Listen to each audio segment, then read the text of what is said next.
kejadian di kalangan mahasiswa ya, termasuk di apa di kampus saya juga dulu pernah ada yang kejadian seperti itu. Cuma seorang mahasiswa ya, mahasiswi cuma beli tas ya, dia utang 400.000 beli tas itu.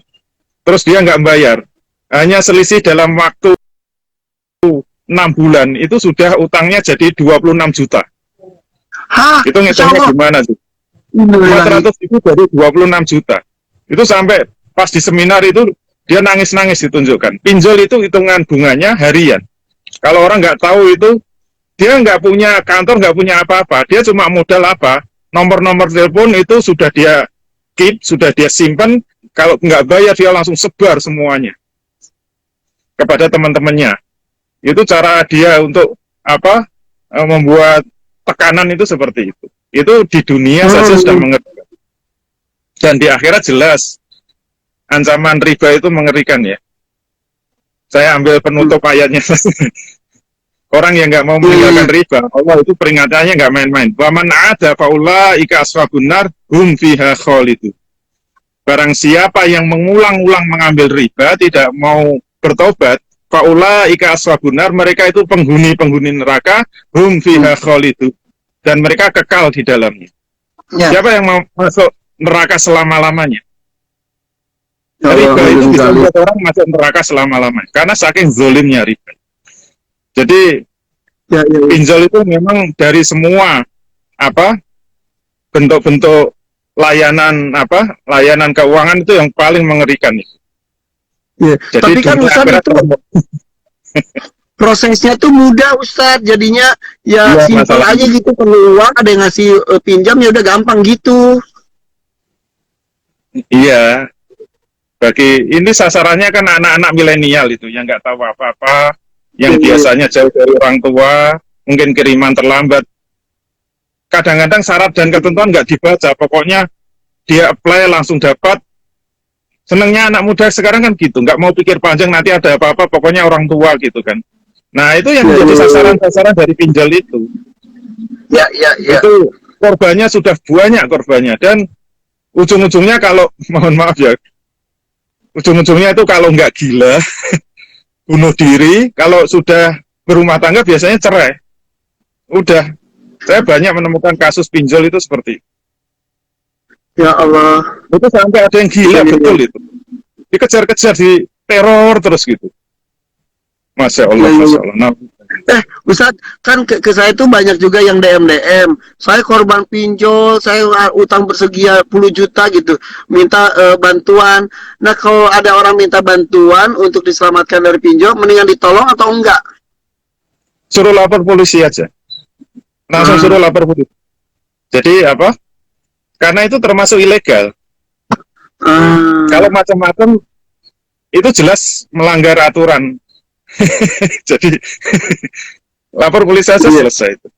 Dan nggak usah dibayar, nggak usah dibayar. Tapi gitu. Bisa diproses ya secara hukum itu ya? Kalau nomor teleponnya kena itu langsung dikejar polisi. Oke. Dan itu banyak yang ketangkap.